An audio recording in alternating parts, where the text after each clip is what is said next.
정말 우리가 3.1운동에서 기억해야 될 분들 고국에 못 돌아오죠. 짜잔! 여기! 이 얘기를 해야지. 안 올 거면은 쭉 읽고 대한독립 만세! 그분들을 꼭 기억해야 돼요.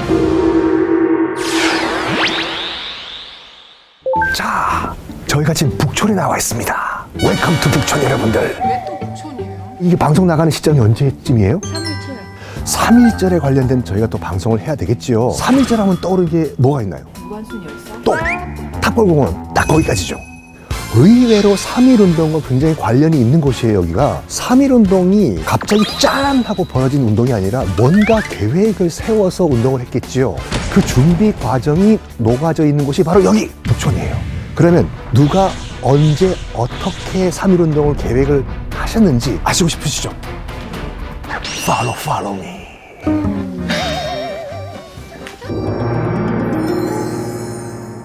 자, 일단 3.1운동 역사적 배경 설명을 좀 해드릴게요. 1919년, 1919년 김인년 3월 1일 날 3.1 만세운동이 일어났잖아요. 국제 정세를 좀 보셔야 돼. 1914년부터 1918년까지 무슨 일이 있었죠? 세계 1차 독일과 오스트리아가 이제 패망을 하지 않습니까? 승전국이었던 미국의 대통령 우드로 윌슨 대통령이 이른바 민족 자결주의 원칙을 발표를 해요. 그러니까 전쟁에서 진 터키, 지금 튀르키예죠. 그다음에 독일, 오스트리아 하에 있던 식민지 국가들은 스스로 독립을 하라. 그 소리를 듣던 전 세계에 있던 그 식민지 국가들이 저거다. 일제에서 식민지가 된 지 이제 9년 차가 됐던 우리나라에서도 환호를 한 거예요. 근데 마침 그때 고종 황제가 갑자기 급사하는 일까지 발생을 합니다. 1919년 1월 21일 날. 이거는 정확한 근거가 없기 때문에 말하기가 좀 약간 조심스러운데 독살당했다라는 설도 있거든요. 그때 그 소식을 들었던 동경에서 유학을 하던 우리 조선인 학생들이 안 되겠다. 민족 자결주의 원칙에 따라가지고 우리 스스로 독립을 선언하자 결의를 합니다. 근데 왜 일본에서 먼저 얘기가 시작된 거예요? 우리나라는 그때 이제 외교 공간이 하나도 없었어요. 1905년에 이제 을사늑약에 의해 가지고 외교권을 잃었거든요. 일본 도쿄에 영국, 프랑스, 미국 등등등 외교 공간이 있지 않습니까? 여기서 독립선언 한 다음에 외교 공간을 쫙 뿌리자라고 한 거예요. 근데 본국에 알려야 되잖아요. 독립선언을 한다는 거를. 근데 뭐 뚜루뚜루 전화가 있는 것도 아니고 인터넷이 있던 것도 아니고 누가 가자 해서 송계백, 정말 우리가 3.1운동에서 기억해야 될 분은 송계백 열사예요. 송계백 열사가 독립선언문을 들고 서울로 비밀 잠입을 해요.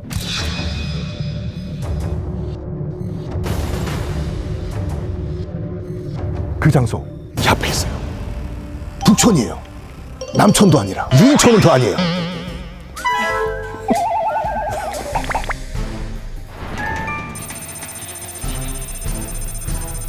짜잔, 여기입니다. 중앙고등학교. 이거 아시죠? 생각나는 게 뭐 없어요? 네? 혹시 여자친구의 시간을 달려서 촬영지가 여기예요. 여러분 뒤를 돌아서 건물 한번 보세요. 어디서 많이 본 건물 아니에요 저기? 뭐 똑같아요. 근데 이것과 3.1운동이 무슨 관련이 있었냐? 당시 이 중앙고등학교 교장이 이제 송진우 선생님이셨는데 독립운동을 이끄시던 민족 지도자 중에 한 분이었어요.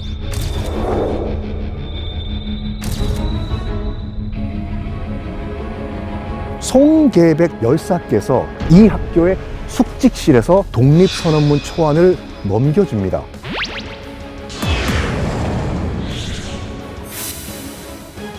자, 그 장소 가보실까요?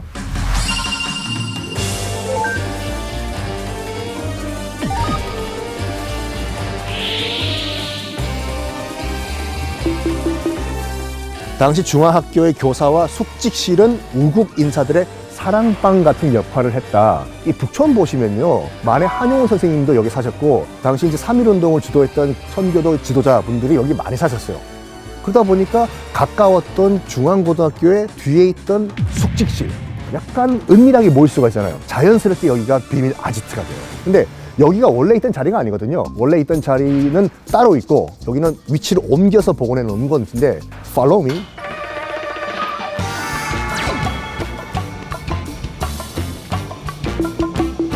일본에서 추진하던 유학생들의 28 독립선언 계획을 국내에 알려 3.1 운동을 촉발시킨 곳이다.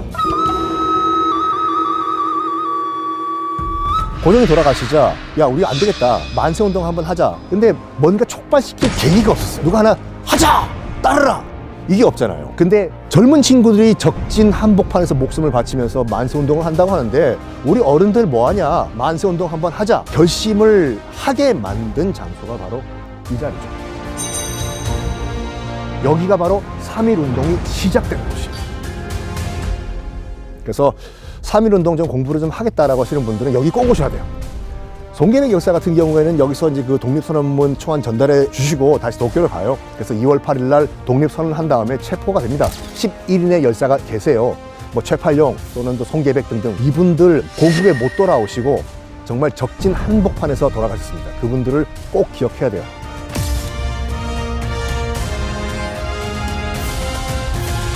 이제 이 송계백 열사가 여기 숙직지에 와가지고 거사 계획을 밝혔잖아요. 교장 선생님이던 송진우 선생님께서 베스트 프렌드였던 최남선 선생님한테 얘기를 해요. 최남선 선생님은 또 지인이었던 손병희 선생님한테 얘기를 해요. 그래가지고 이른바 민족 대표 33인이 구성이 되는데 딱 33인 하자! 34명 너는 안 돼! 이게 아니라 어쩌다 보니까 33명이 모이게 됩니다. 빠지게. 오.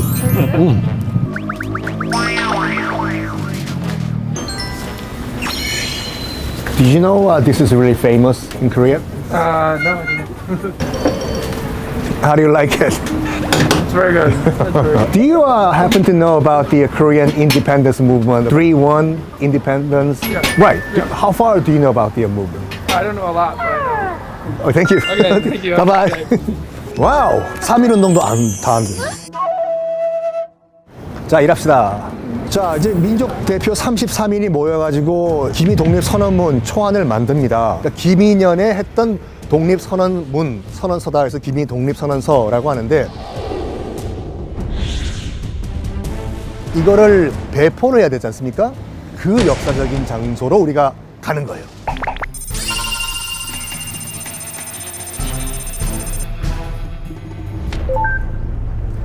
천도교 중앙대교당, 천도교의 중앙센터죠.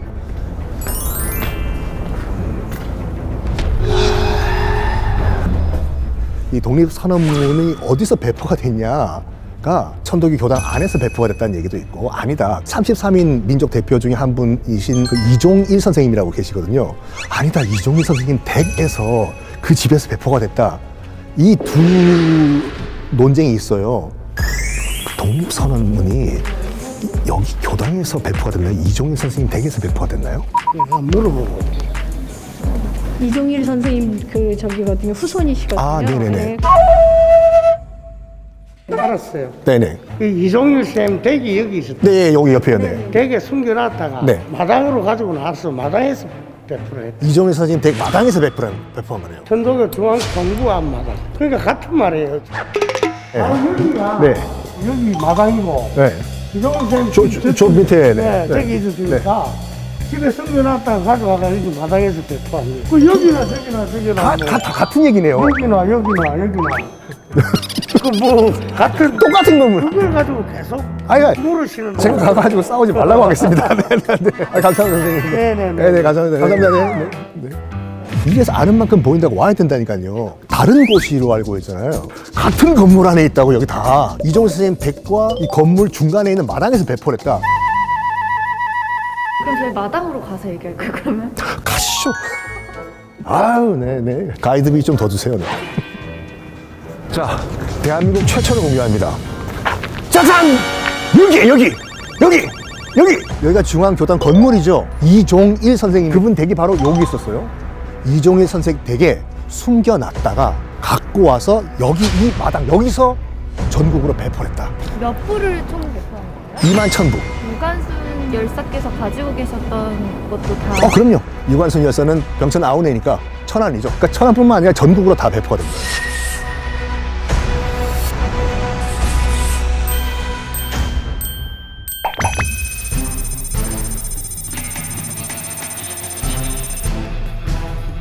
자, 드디어 현장에 도착했습니다. 여기가 보면 태화 빌딩이라고 보이죠? 태화 빌딩. 이 독립선언문. 우리 조선은 이에 우리 조선이 독립한 나라임과 조선 사람이 자주적인 민족임을 선언하노라. 쭉 한번 시간 되시면 읽어보시기 바랍니다. 바로 이 자리가 민족 대표 33명이 모여가지고 독립선언문을 낭독을 했던 바로 태화관 터가 되겠습니다. 지금은 터만 나와 있는데 고급 요리집이었어요.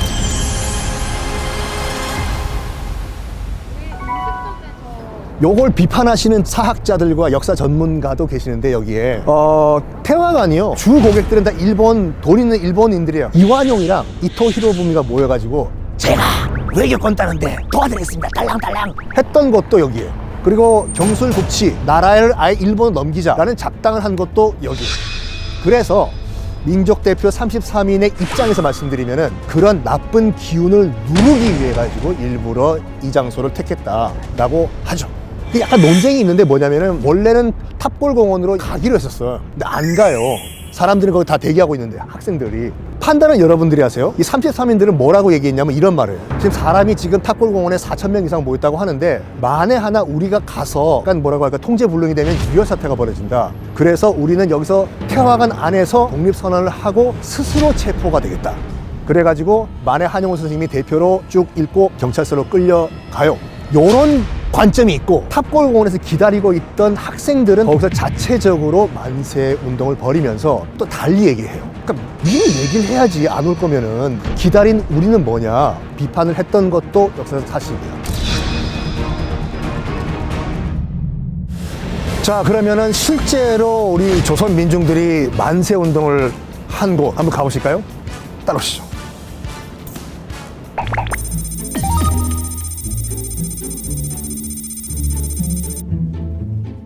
자, 여기는 탑골공원이고, 왜 탑골공원이냐면 뒤에 보면은 유리 케이스에 뭔가 지금 보존이 돼 있죠. 저기가 원각사 10층 석탑이에요. 그게 오늘 주인공이 아니라 오늘 주인공은 여기 팔각정, 여기입니다.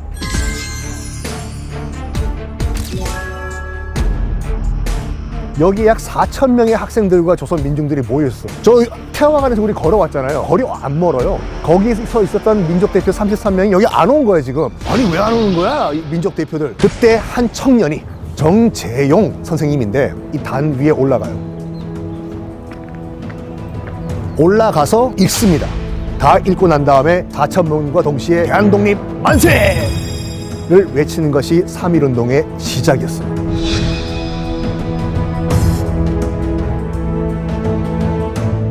이 3.1운동의 의미를 찾기 위해서 쭉 스텝을 한번 밟아봤습니다.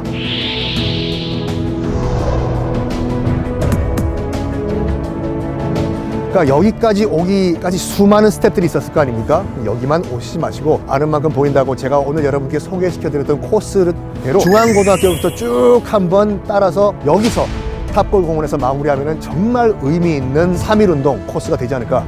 조선킴은 더욱더 훌륭한 가이드가 되기 위해서 지금 가서 또다시 연구하겠습니다. 여러분, 대한독립 만세입니다.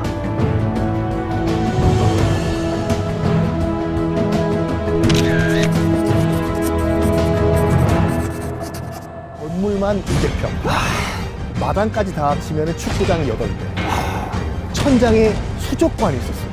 조선의 아방궁이라고 불렸던 곳이에요. 들어가 보실 수 있어요. 연세대학. 우와! 대박! 대박! 전혀 계획한 거 아니에요, 이거.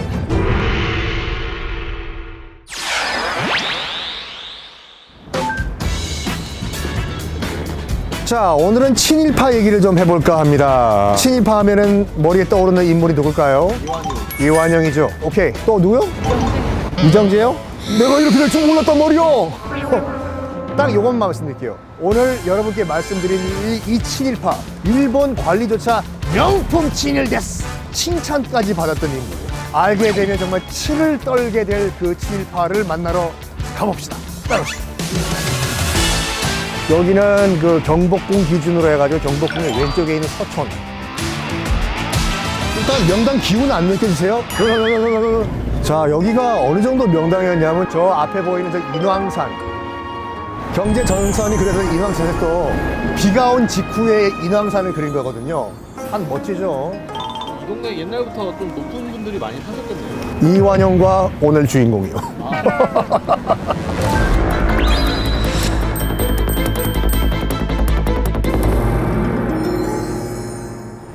자, 여기 통인시장에 왔습니다. 이 서촌을 대표하는 재래시장이죠. 통인시장을 거쳐야지 오늘 우리의 목적지에 도착할 수가 있거든요. 떡볶이 먹으면서 오늘 주인공이 얼마나 나쁜 삐인지 말씀드릴게요.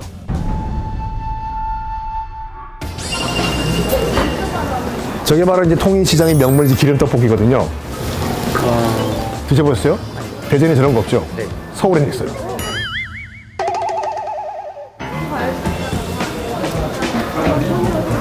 오, 오늘 주인공 요건 할 수가 없고 하여간 그 사람의 이름을 공개를 할 건데 일단 윤덕영이란 사람이에요. 윤덕영이란 인물이고 얼마나 나쁜 놈이냐면 이제 일본이 아예 이제 조선을 먹자 1910년도에 이제 국권을 강탈하려고 하는데 아무리 일본이라고 해서 오늘부터 조선은 일본 거 됐어 할 수는 없잖아요. 그러니까 공식적으로 옥새를 찍어야 돼요. 1910년 8월 22일 조선의 마지막 어전회의가 창덕궁에서 열립니다. 그때 원래는 순종이 이 나라를 일본에게 넘기겠습니다. 옥새 땅 찍고 끝나려고 했어요. 또 순종은 그러려고 했어요. 여기 찍으면 되나요? 했는데 순종 황후라고 해가지고 뒤에 병풍에서 듣고 있었던 거예요. 저거 도장 찍으면 대한제국이 일본으로 넘어간다. 그래서 펑펑 울면서 뛰어나가서 순종이 찍으려고 하는 옥새를 빼앗아가지고 치마 속에 감춰요. 아무리 그 자리에 있던 친일파들이라고 하더라도 아녀자가 치마 속에 옥새를 숨겨놨는데 치마를 들치고 뺏을 수가 없지 않습니까? 그래서 이거 어쩌지 이거 낭패다 이거 이거 뭐 윤덕영이 가만히 있어보시오. 내가 하겠어. 치마를 들추고 그 안에 있는 옥새를 뺏어요. 이런 와! 뺏어서 강제로 옥새를 찍게 합니다. 그 순간 대한제국은 망한 거고 공식적으로 문을 닫게 한 인간이 윤덕영이에요. 자, 이제 통인시장에서 나와서 저희는 착 오른쪽으로 도시면 됩니다.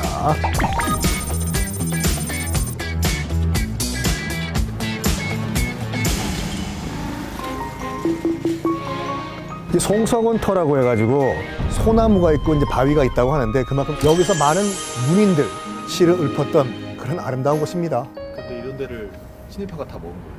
친일파도 그냥 친일파가 아니에요. A급 친일파가 다 먹어버린 거라니까요.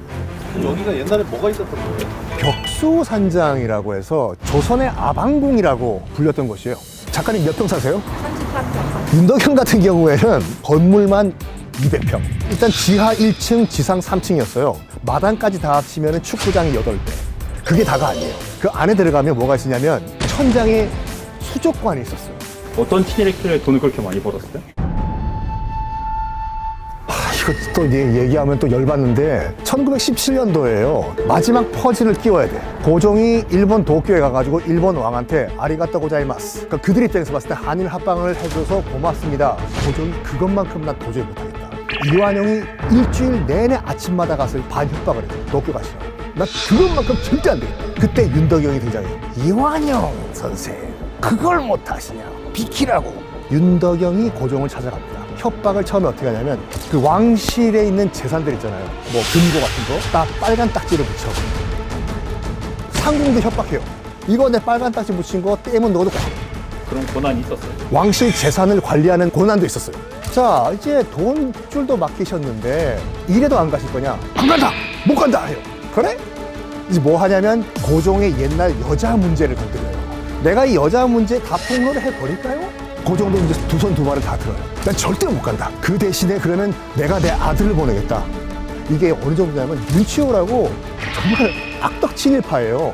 윤치호조차 이런 말 했어요. 저 윤덕영의 친일은 묘사할 영어 단어가 없다. 지도 친일파하면서 혀를 내둘렸을 정도로의 최악의 친일파가 윤덕영. 이완용은 명함도 못 내는다니까요. 사람들이 이완용을 더 많이 알아요? 이완용은 앞에 나서길 좋아했어요. 약간 쇼맨십. 윤덕영 같은 경우는 이런 말을 제가 하기 좀 그렇지만 실속파. 돈은 챙기고 띵까띵까 파티만 하겠다.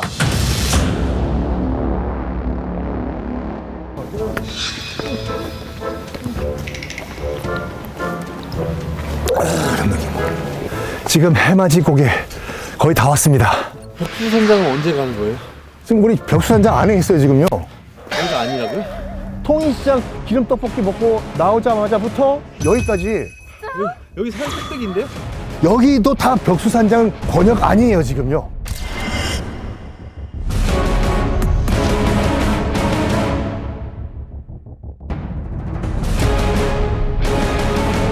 정말 열받는 포인트가 이거라니까요. 저기 보이시죠? 저기 경복궁 아니에요? 경복궁이에요. 이 굉장히 불경한 일이거든요. 왕이 사는 궁궐을 위에서 내려다보는 거지 않습니까? 그러니까 이 산 위에서 벽수산장이라는 조선의 아반궁을 지어놓고 산수 좋은 명당 자리를 나라를 팔아먹은 친일의 은사금으로 꿀꺽했답니다.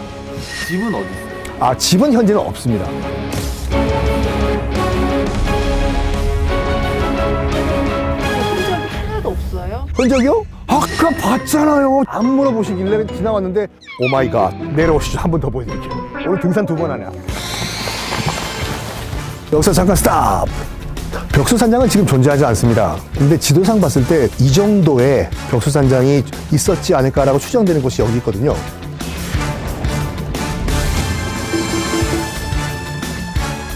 참 명당이에요. 저기 좀 인왕산 자락 보이시죠? 여기다가 딱 자기 산장을 지은 거예요. 참고로 벽수는 이제 윤덕영 자기의 호예요, 호. 지금 내려오는 여기도 다 그러면 그럼요.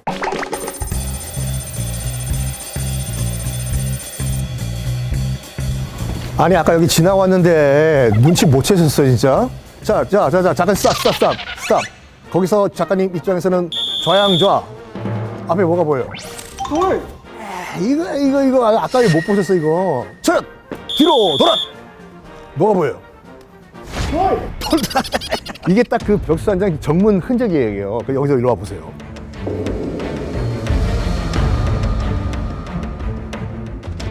자, 당신이 동아일보의 기사가 있습니다. 사진이 있거든요. 여기서 본 벽수산장이 얼마나 의리의리한지 한번 그 사진을 보시고 한번 비교를 한번 해보세요. 대문이 여긴데 집은 저긴 거예요. 그러니까 그 말은 뭐냐면 걸어서는 들어가기 힘들고 여기서 차 타고 싹 타고 저 위에 있는 벽수산장에 파티를 하러 갔다 이 말이에요. 이제. 저 벽도 그냥 남겨놓은 거예요, 일부러? 아, 이게 뭐냐면 벽수산장이 66년도 이제 화재가 난 다음에 73년도에 철거되지 않습니까? 그 몇 년 사이에 그냥 폐허로 남겨져 있었어요. 그 세월이 흐르다 보니까 이게 뭔지 저게 뭔지 주민들도조차 이제 잊어버린 거예요. 벽수산장의 흔적이 좀 더 남아있거든요. 따라와 보세요. 대박! 진짜 모르셨어요, 저거? 나 진짜 몰랐어. 대박 떴어. 리얼.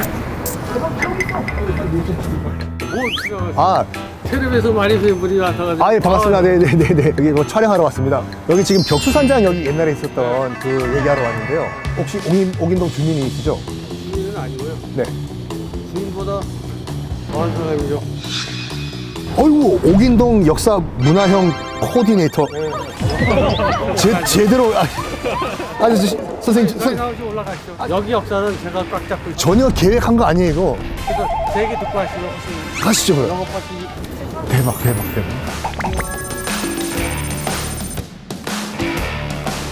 옛날에 벽수산장 있을 적에 네. 벽수산장 여기가 벽수산장이에요. 요 자리가요. 요 위에 커요. 네. 그리고 여기에 들어가는 난간이 있었어요. 저게 흔적이 여기에요. 어떤 게요?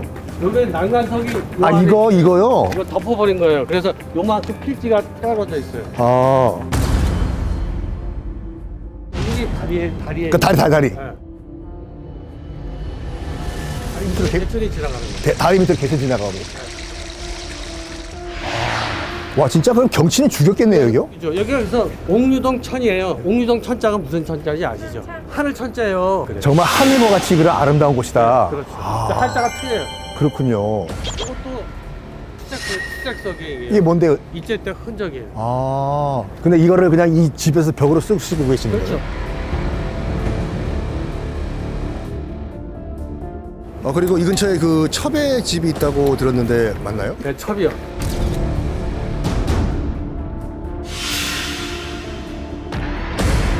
윤 씨가 들어가 보실 수 있어요. 열쇠 내가 갖고 있는. 우와! 대박! 윤 씨가 들어가기 힘들어요. 다른 방송에서는 여기 그냥 밖에서만 찍고 그렇죠. 가요. 못 들어가고.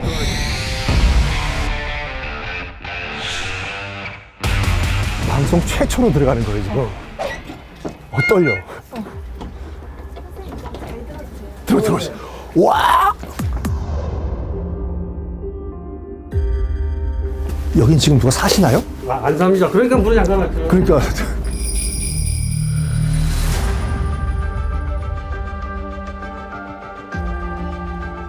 그럼 여기가 그러니까 지금은 약간 그 쓰러져가는 뭐 폐가처럼 됐지만 첩이 살았을 때는 꽤 괜찮은 집이었었죠? 아, 그럼요. 이 집도 도편수가 진 집이거든요. 공무지원 도편수가 네. 도편수가 짓게 일거리 하나도 없잖아요. 그러니까 윤덕영이가 야 집 져라 그러고 그러니까 지은 거죠. 일반 가정집에서는 이렇게 안 해요. 저 앞에서 안 그냥 궁궐 형식으로 다. 또 지붕 부분이 저기 일반 그런 간혹 형태가 아니라 정말 궁궐 형태네요. 네. 여기 사시는 분들, 옥인동 주민들 분들도 여기 벽수산장이 있었다는 걸 많이 아시나요? 오래된 분은 알아요. 근데 젊은 분들은 여기 서촌 뭐 네. 통일시장 놀러 오시는 분들은 모르죠.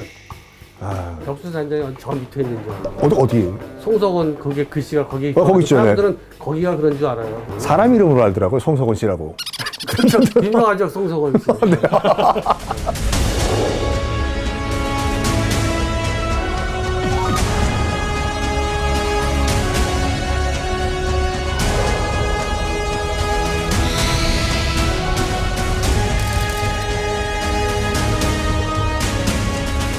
정말 감사합니다.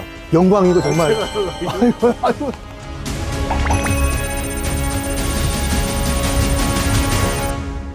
종로구리 박노수 미술관이라는 곳인데 여기가 윤덕영의 딸의 집이었어요. 윤덕영이 아무리 친일파라고 하더라도 딸바보였거든요. 딸한테도 이렇게 아주 나이스한 집을 지어줬습니다. 이건 꼭 중요해요. 박노수 화백과 윤덕영과는 아무 상관이 없어요. 그냥 그의 집을 인수한 것 뿐이에요. 나중에 시간 되시면 꼭 한번 와보시기 바랍니다. 지금 문을 닫아버렸네요. 아유, 안타깝네. 여기 와야 되는데 진짜.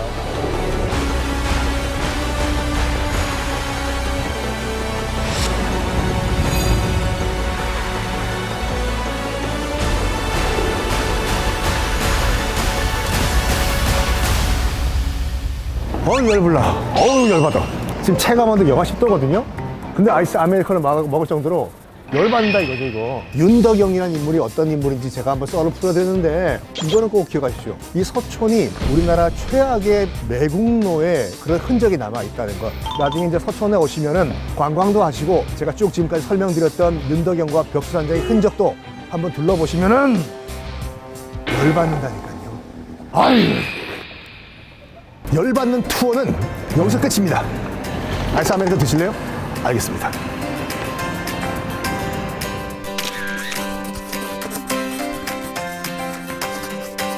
미국이 이 정도밖에 안 되는 나라가 띄어쓰기를 또 일본이 터치를 못하는 부글부글 지워버렸어요. 몰살을 시킨 도망 나오는 사람들 다 총살되고.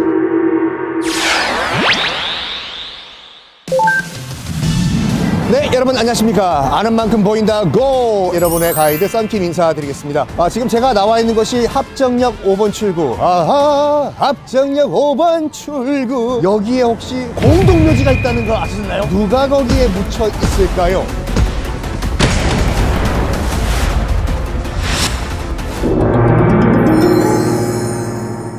자, 피디님, 저희 가기 전에 꽃집 잠깐 들려야 돼요. 왜요? 그 헌화를 좀 하려고 하거든요. 지금 저희가 가는 공동묘지에 계신 분들이 굉장히 고마운 분들이에요. 조선의 독립에 도움을 주신 정말 고마운 외국인이에요. 네, 안녕하세요. 저 국화 좀 사려고 하는데요. 아, 예. 네. 이거 찾으시는 거죠? 지금 헌화 좀 하려고 하는데 아, 일단 요걸 좀 다 주시겠습니까? 아, 예, 알겠습니다. 네네, 감사합니다. 네. 네, 많이 파세요. 감사합니다. 네네네. 근데 많은 분들이 이제 독립투사라고 하면 뭐 도산 안철호 선생님, 안중근 의사 등등을 생각하시는데 외국인이 정말 한국의 독립을 위해서 싸우다가 어떤 분은 돌아가시고 했다는 걸 모르시는 분들이 많으시더라고요. 이분들이 잊혀져 있다고 지금.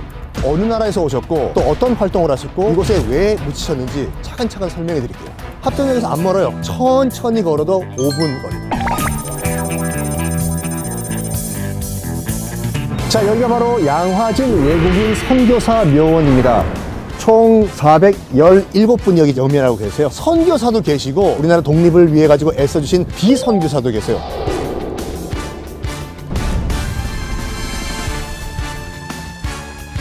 굉장히 서양식 그런 스타일의 묘역이잖아요. 십자가도 있고 서양 묘는 봉분이 없어요. 여기는 지금 묘비도 있고 약간 봉분도 올라가 있어가지고 조선과 서양식을 약간 절충해 놓은 스타일.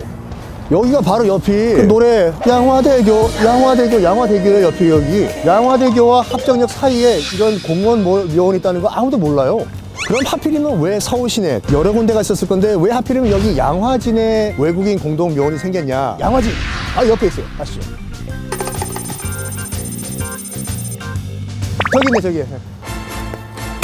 아유 이것도 또 이렇게 또 나무에 숨겨놨으니까. 양화진 나루터. 이 한강이라는 강이 굉장히 커요. 폭이 2km면은 거의 바다거든요. 그러다 보니까 포구들이 굉장히 많았어요. 그 중에서도 여기는 거의 대형 무역항이었다. 많은 선교사들이 이제 한양으로 들어올 때 이 포구를 이용했어요. 그러다 보니까 외국 선교사들에게 익숙한 곳이겠죠, 여기가. 그럼 제일 처음에 누가 묻히신 분이 계실 거 아니에요? 존 헤론이라는 선교사 겸 의사였어요. 제중원 아시죠? 제중원. 그 제중원의 이제 2대 원장이었는데 의사로 조선에 이제 이질병이 굉장히 많이 유행을 했었어요. 치료를 해주고 왔는데 이분이 전염이 되셨네. 이질에 걸려서 돌아가십니다. 여기서 문제가 생겨요. 7월 중순이었거든요. 한여름. 빨리 이제 묘자리를 구해야 돼요. 조선에 있던 이제 미국 공사관에서 그러면은 정동에 있는 미 공사관 영내에다가 묘자리를 만들겠다. 조선 정부에게.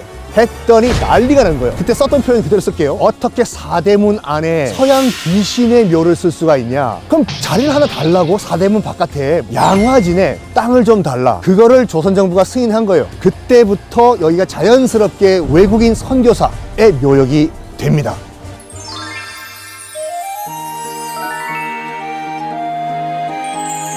자, 여기 많은 분들이 지금 영면하고 계시지만 모든 분들을 다 소개해 드릴 수는 없고 독립운동에 관련된 분들 위주로 제가 설명드릴게요. 여기쯤인데 포머 헐버트 박사라고 해서 고종의 밀사 유경공원이라고 해서 고종이 만든 학원이 있었거든요. 우리 대한제국도 세계로 뻗어나가기 위해서는 영어를 배워야 된다. 와서 유경공원 교사가 되어달라. 처음부터 고종의 초대를 받고 우리 땅에 오신 분이에요.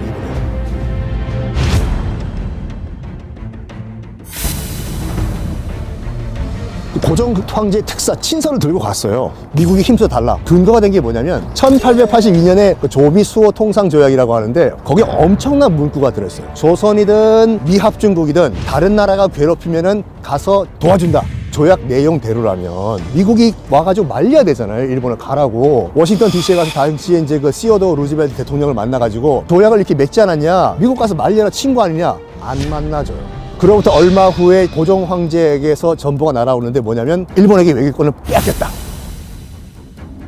대한제국이 외교권을 상실하자마자 루즈벨트 대통령이 얘기를 해요. 어이, 대한제국은 이제 외교권 없어. 아세요? 왜 그런 일이 있었냐면은 가스라 일본 총리와 테프트 미국 육군 장관이 우리 일본이 조선을 먹을 테니까 미국은 필리핀 먹어라. 세임 오케이? 딜 한 거예요. 몰래. 그러니까 이미 벌써 게임은 끝난 상태예요. 굉장히 격분을 했대요. 그 사실 알고. 우리 미국이 이 정도밖에 안 되는 나라인가? 나 미국인으로서 정말 창피하다.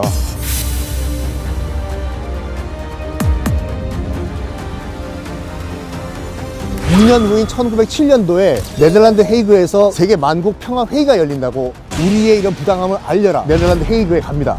총 3분이 가셨어요. 이준 열사 등등등 3분이 갔는데 역사학에서는 헐버트 박사를 제4의 밀사라고 해요. 이준 열사 등등등 3명이 일본은 공작을 펼쳐가지고 아예 회의장 문도 못 들어가 그분들이.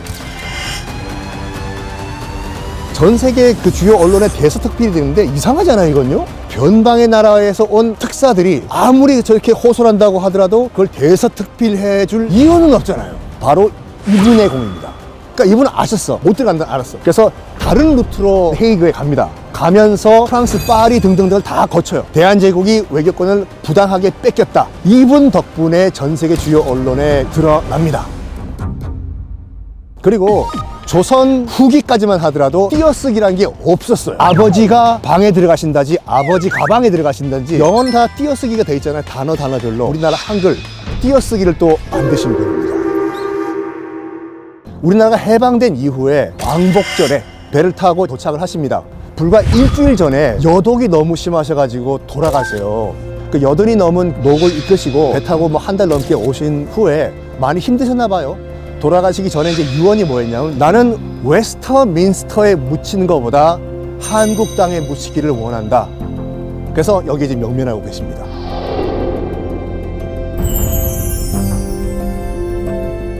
일제 강점기 때 외국인이 다 빠져나갔나요? 아니요, 남아 있었어요. 대체로 어떤 반응이었어요?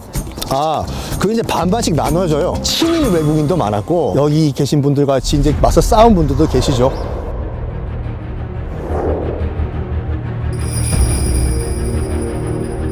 호머 헐버트 박사 같은 경우는 인류애라고 했거든요. 그러니까 국적을 떠나가지고 이건 정의가 아니다. 약한 자를 강한 자가 너무 괴롭히고 있는 걸 본 거죠. 자, 또 다음 분은 예. 어니스트 베델, 이분은 영국 분이세요. 대한메일신보 사장.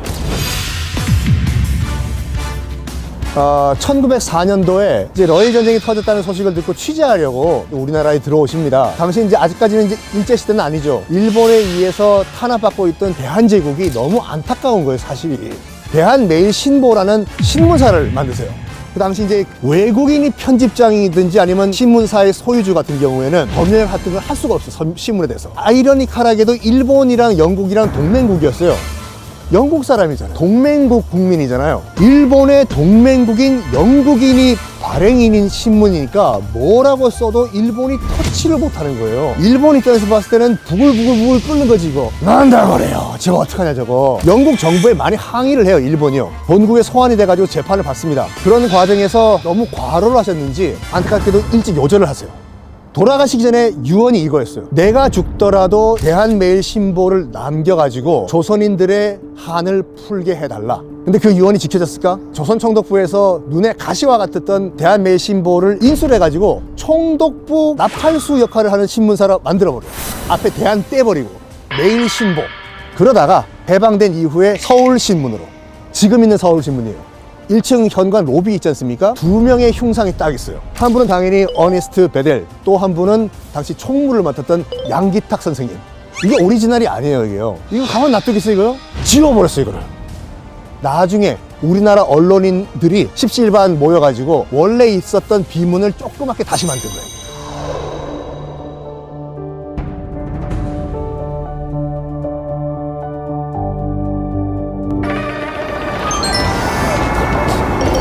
안녕하세요, 선생님.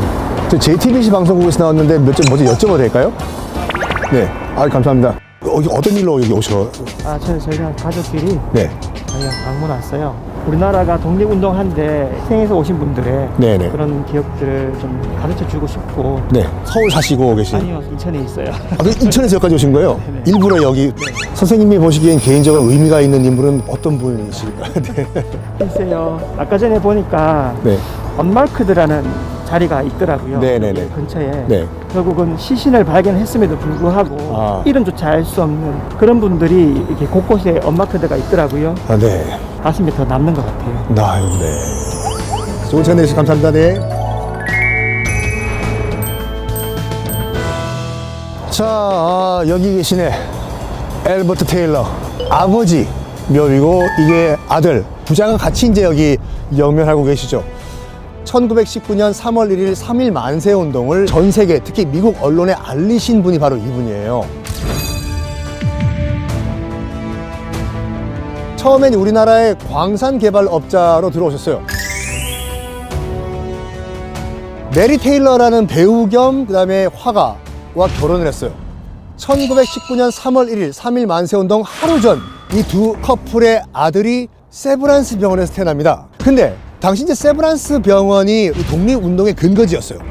세브란스 병원 지하실에서 기미 독립 선언문을 복사해서 어디다가 숨겨놔야 되는데 아무리 일제가 그렇게 포악하다고 하더라도 설마 갓 태어난 아이가 있는 외국인 산모가 누워있는 침대까지 일본이 이거를 수색을 할 것인가? 아니다라고 해서 이 간호사분들이 엘버트 테일러의 부인이 누워있던 침대 밑에 기미 독립 선언서 종이 뭉치를 넣어버린 거예요.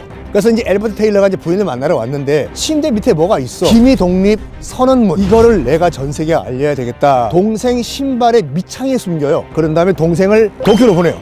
이거를 바로 미국에 전송합니다. 뉴욕 타임즈에 기사가 실려요. 그래서 미국인들도 한국인들은 독립을 원하는구나 라는 걸 알게 됐습니다. 바로 한 달 뒤에 4월 달에 3.1운동에 대한 보복으로 일본 헌병들이 제암리에 살고 있던 남자들을 다 몰아넣은 다음에 몰살을 시킨 사건이 있었습니다.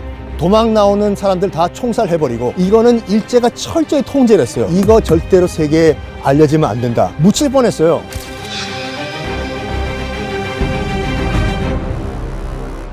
미국인이지만 잡히면 어떤 일을 당할지 모르지 않습니까? 하지만 수원 현장에 목숨 걸고 들어가가지고 전 세계에 밝히게 됩니다.